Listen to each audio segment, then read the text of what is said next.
welcome to another edition of Altered States with Mr. Sports and Ron Fantone and executive producer Bill Sheets. Well, Ron, as we're recording this, Major League Baseball at an impasse. The Major League Baseball Players Association wants one thing and the ownership wants another. There's talk about the length of the season, how much cut of the pie they're going to get. And quite frankly, Rob Manfred, the commissioner for the game, has done a miserable job. And now, as of this recording, Dr. Fauci has come out and warned Major League Baseball not to extend the postseason, too far into the late fall or early winter months because of the reemergence of the coronavirus. Absolutely. An absolute mess for Major League Baseball. It's another black eye on this sport. This is a sport who, with the strike in the early 90s, had to rely on the steroid era of Sammy Sosa and Mark McGwire. Oh, they ran with it too, didn't they? To bring the sport back to some popularity. And then the sport goes on and pulls something like this. Listen, we're in the middle of a pandemic here. In case Rob Manfred and Manfred Man and the Earth Band, or whatever the hell it is. Blinded by the light. It doesn't matter. Okay? It doesn't matter. And people don't care. I have news for you. You mentioned, Robert, what a terrible job the commissioner has done, and he has. But people don't, I'm not going to take the player's side or the owner's side or any side. People are losing everything they have. They're losing loved ones. They're losing their businesses. They're losing their homes. They're losing everything they have. I don't want to hear these people argue about playing a freaking game, okay? I don't give a rat's ass if Major League Baseball ever comes back. I really don't. I don't care. This should be the end. This should be the end of this joke of a sport who hasn't played. They don't play on an even playing field anyway. When you can have the Cleveland Indians with a $35 million payroll and the New York Yankees and the Boston Red Sox and the Los Angeles Dodgers up at $1.7 billion or whatever it is, it's ridiculous. It's not fair. It's a sport that needs to just die and go away. Well, it's not the game that I grew up with, the great American pastime. It could be argued that the NBA has passed it in popularity, certainly. And I know I'm more apt to watch the NBA, and I would have never said that as a kid growing up, because I could go to doubleheader ball games at Old Cleveland Municipal Stadium or even Jacobs Field, later Progressive Field, and sit through 2 games, easy, a doubleheader. I would wish there were 3 games. Here's my now, Here's my camera. The game bores. Listen, one moment. You're gonna yell at the camera. Kyrie Irving, okay, wants to start his own league. Okay, this is the flat earth guy. Okay, the earth is flat. Let's start our own league. The NBA, they can all go away too. Okay? Well, we're not going to have any sports to watch. We love sports. What are you going to do? That's what we do to divert There's our much time. more. I love sports. I want it to come back, and I'm keeping my fingers crossed for football. So far, out of the major sports, the only sport that has any kind of structure so far is the National Football League. NCAA football is a mess. They're having young college players, even at Ohio State. I love the Buckeyes. You're going to have these kids they're going to sign waivers if they pick up the virus, just like at the President's Fantastic Rally coming up. Same thing, where you have to sign a waiver, right? So if something happens, you're not holding anybody responsible.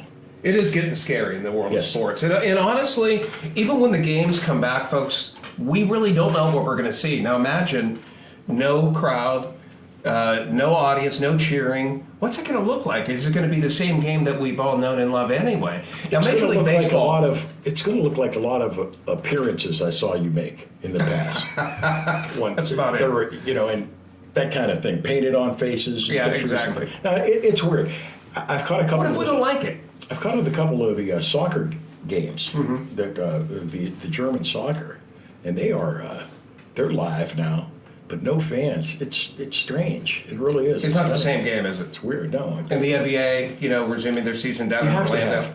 You have to have that atmosphere, the fans' atmosphere. I think the fans are a huge part of the game, and I think the players need that feedback. But I think with baseball, too, going back to that, the sport has done such a horrible job in marketing itself. I don't know. No one knows who these guys are, except for a handful of players. Exactly. I can give you any team in Major League Baseball and go up to the average person and say, name 5 guys from the Arizona Diamondbacks, and I bet you 90% of people couldn't do it. That means that back in our day, the Rose, the Clementes, the Willie Mazes, and and all the great stars that we grew up with that stayed with one team for a long time, those guys don't exist anymore. I don't know if free agency did it. I don't know if the game has just changed so much. I don't know what it is. Go ahead, you can speak. Well, first of all, you talk about a long-winded take on something. I guess since you pointed. But anyway, National Football League football, college football even, and then when you compare it to like Major League Baseball, I mean, National Football League football. What do you think about this, Mr. Sports? EA Sports was talking about putting a virtual fans in the stadium. Virtual Make it look fans. like virtual fans cheering for the home team and that. And that. I mean, I'm sure they could make it look pretty realistic in whatever home stadium they're in, but that just smacks of like almost like playing a game of Madden. I don't know. Hey, this program is good about music, life, and sports. We're talking a little bit about sports right now. We also do something on our weekly program called the Altered States Music Clips Picks. And we'll start off and we'll give you a sample of a great song from... Am I ever going to get to pick Well, any you of these- will. You any of will these tunes? eventually. Because so far, I mean, it's only second show, but so far it hasn't happened. We're going to take you back to the winter of 1974. This British glam rock superstar band put out songs like Little Willie and Ballroom Blitz and Love Is Like Oxygen and Action Coco. This song allegedly was based on one of the band's groupies, and it actually was recorded in 2 different versions released in the United States, hitting number 5 on Billboard. From Desolation Boulevard on RCA Records, here's The Sweet, and enjoy a snippet of Fox on the Run.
Desolation Boulevard, that is The Sweet, and Fox on the Run. Thank you, boys. It's a real toe tapper. I like that song. No, you don't like glam rock? Bowie, Yes, I do. Gary It's Glitter? It's a great, Sweet, that's great stuff. Just throwing a little comment in there. It's great. And the song hit number 5 on I Billboard. enjoyed it. So certainly a lot of people liked Which it. one of us was up and dancing when You that were. was on? You were toe tapping there. That's right. Travolta. Some of the things this guy's done to me over the course of our friendship and our life, and Where's this personally coming- and where's this coming professionally. from now? No, I'm just saying we worked together at WRRO in Warren, and we had a would-be bank robber, I suppose, come in with his hand in his jacket, and we had a big glass window at WRRO, and he was going through a divorce and totally out Yeah, of it his was mind horrible. and depressed, and the guy come in and he told Ron, he goes, "Give me all your money. This is a stick up." And Ron says, "I ain't got no money. Go in and see the guy in the newsroom who does." Again, I did not use that grammar. I said, "I don't have any money, sir. Kindly." No, I said, "Get the flip out of here. Go see the news guy. He's got all the money. Just get away from me." So the guy walks into the newsroom where I'm, only there like, 4 weeks, and says, "That guy in there says that you got all the money." And I said, "I just started here. I don't make any money. He's the big shot." And this guy ended up leaving, bewildered, and said, "I'm getting the hell out of here. These guys are nuts," and they had no fear of me. We could have got our heads blown off that He day. went and he robbed someone else and killed a couple people next door. No, Absolutely terrible. that's terrible. That's black humor. So, One thing I want to talk about too, a little bit, and we'll go back to sports for just a second, is the NFL films. When I grew up, and Steve Sable was a former guest of mine on the show, and I prior to his death, and I kind of chided him about this a little bit. Everything today's live action. The slow motion is gone. The Sam Spence, the NFL music, dun dun dun, and the John Facenda voice and the slow motion.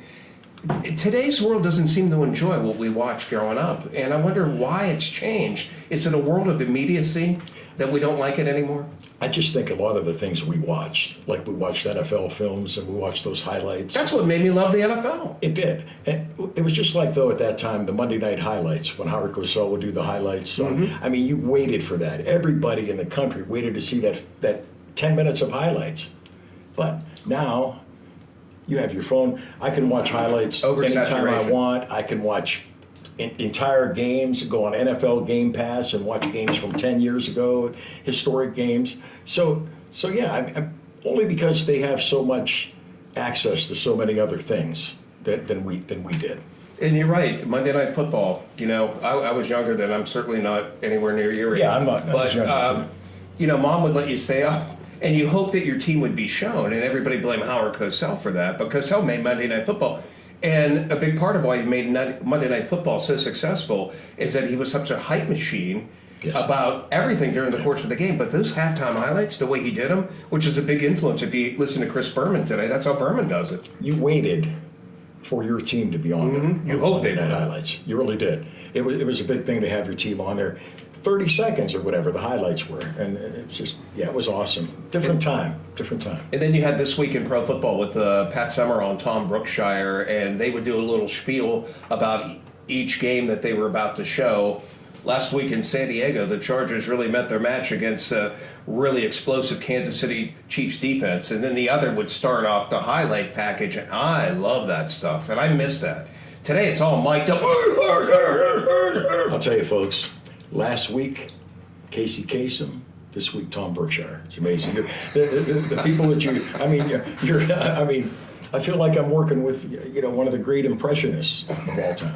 But you're right, though. Today, it's all oversaturated, and we get to see it anytime we want to. And we had to wait for This Week in Pro Football. By the way, Monday Night Football and the halftime highlights with Cosell, we'd see that on Monday. And then you were lucky if you saw your team that night, and then you'd have to wait until Saturday to see your team, perhaps, if they weren't on television in your market. Or going back, waited to Saturday, CBS, countdown to kickoff, Tom Brookshire. And that counted down all the games that were coming up. That was another fantastic show at that time. So was NFL Game of the Week. Although some of the Game of the Week selections that they had, that wasn't the Game of the Week. I remember thinking that. It was amazing. Hey, let's do another great song here. We'll go back to 1979. Really? Yeah. What were you? When you go back to these years, we should talk about what were you doing. Bill, what were you doing in '79? Yeah, Bill Sheets, our producer. Bill wasn't. Oh yeah. Oh boy. Yeah. Well, we can't show that one on the air. No. Well, Arista Records, this band was New York City based. It was produced by Mutt Lange. It hit number 26 on Billboard. And the late, great Norman Marchand was heading up this group. Who produced that? Mutt Lange. Oh, Mutt Lange. Mutt Lange. You know the name Mutt Lange. Well, anyway, Arista did this band really bad because they ended up dropping the band that we're about to speak of for recording a follow-up album that they didn't want to record but were forced to. It didn't perform well, and Arista says, we're done with you. Be looking for a new job. From 1979, top 30 effort from a band out of New York City called Tycoon, and here's the tune, Such a Woman. Enjoy.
a great song, 1979. One hit wonder again. That's Tycoon and Such a Woman. It's That when their was era dropped Tycoon. them. I didn't think they were ever going to start singing.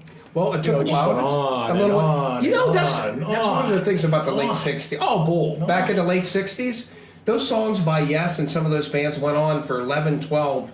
A Rare Earth's album version of Get Ready. they Those were start- called bathroom songs in the It's music. a great tune, and they start singing. They start singing a little bit, and then it's back to you again. What the heck's going on here? Well, I'm just saying. We could have enjoyed the song a little bit more, but I'm kidding. Okay. Good stuff so far tonight. Thank you, I appreciate it. Now, how many times have you been married, Fanta?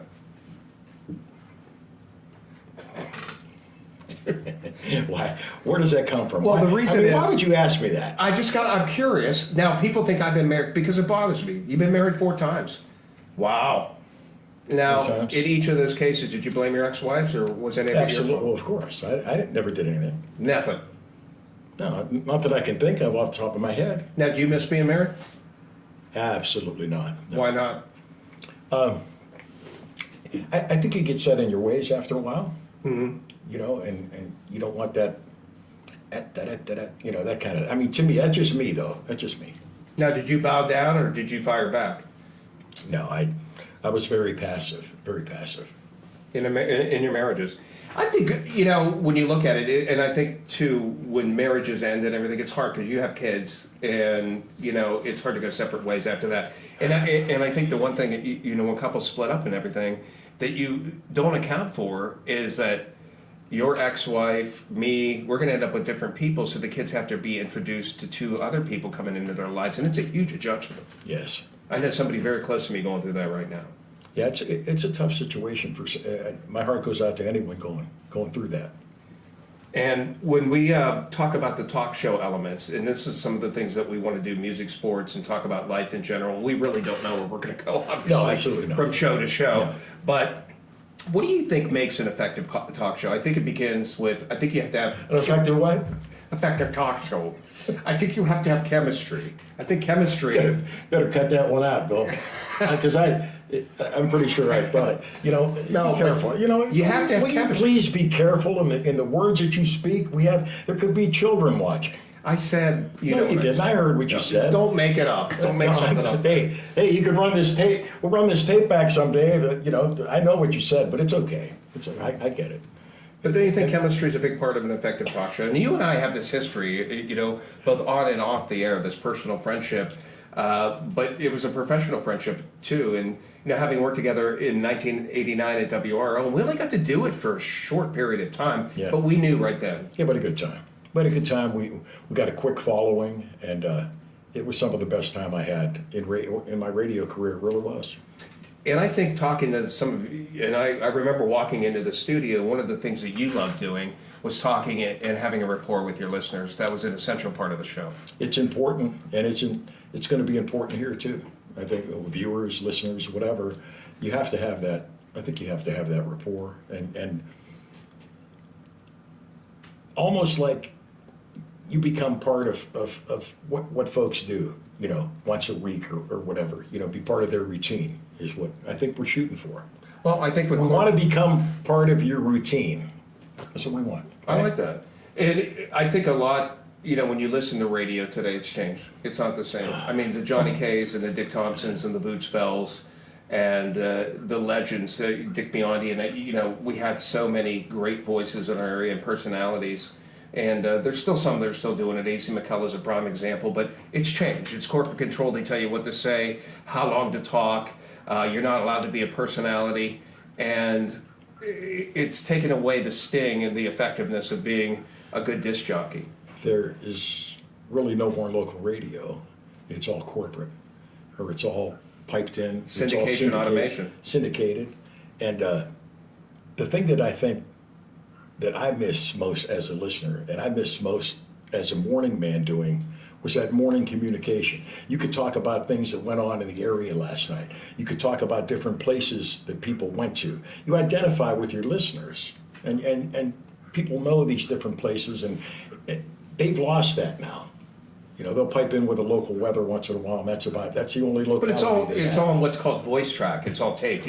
You go to any radio station, and it's not just here. First of all, they're cookie cutter all across the nation because they all sound the same. All the shows are the same in every market. You got Bob and Tom on everywhere. These syndicated shows that pop up, and Bob and Tom have their run. I think they're on a downhill slide, in my opinion. Certainly, the ratings bear that out in this market. But you used to have the local personalities, and when people didn't want to take a shower, they would sit there. I don't want to leave my radio because of what these guys might say, and it affected me locally. And we did. We sincerely did. We got that. I didn't want to take a shower. I didn't know what you guys were going to do next or what you were going to say next. And that's the highest compliment I think you can get as an on-air person when someone says something like that they're actually, you've become part of their day. That's why I love doing mornings so much, because you were setting people up or trying to get them off to a pretty good start on their day. And then you could pretty much, if you're in that studio, and I think you want to make it like a back porch type of environment. And I remember, and I had that feeling. I mean, you weren't getting feedback. You're just sitting in the studio. You don't imagine the thousands of people that you're reaching, in their cars, in their homes, or, wherever they might be. They might be on vacation, but you're reaching these thousands of people, but you don't think about it. Just you and your partner and your cast of characters BSing in a studio. That's why Mr. Sports, I always tried to use the phones. I always tried, because you're getting that. It was a lot of fun for me. Contests or trivia, whatever it was, or just opening up the phone lines to talk between tunes or whatever. But it was because you got that feedback. You got that immediate feedback. That people were saying whatever they were saying back. But you had, I think we live for that. You know what I mean? As far as when you're on air, you have to get some kind of feedback.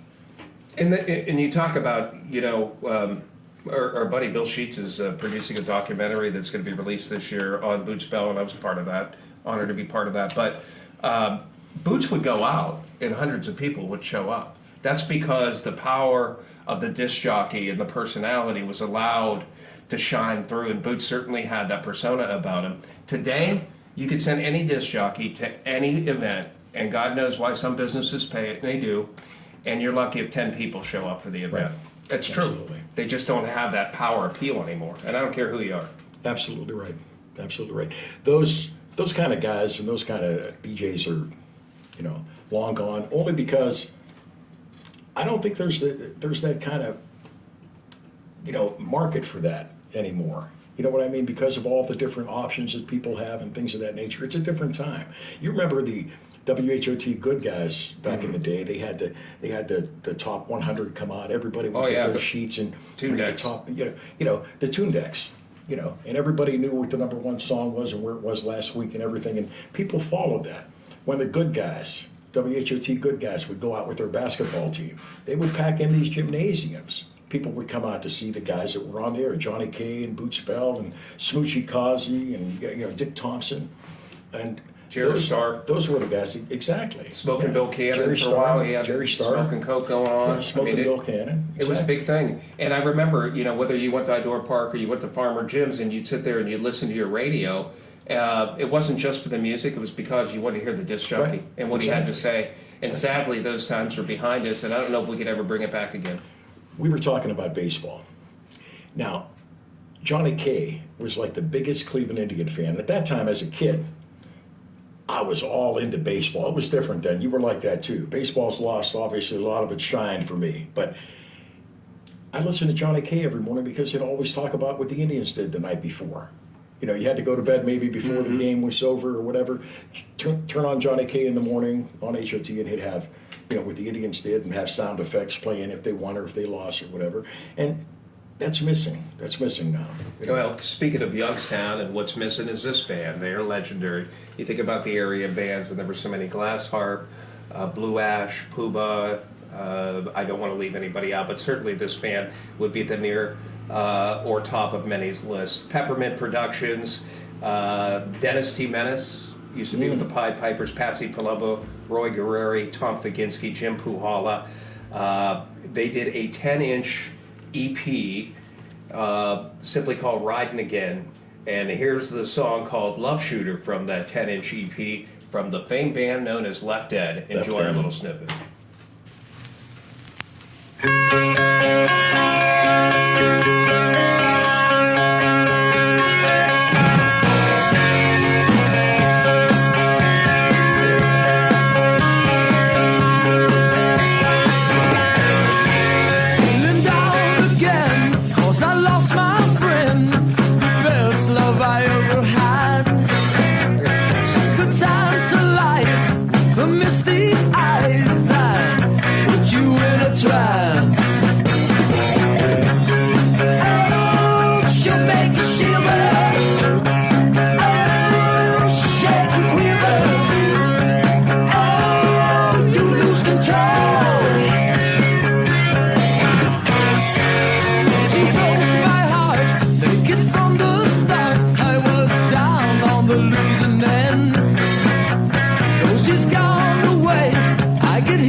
birthday.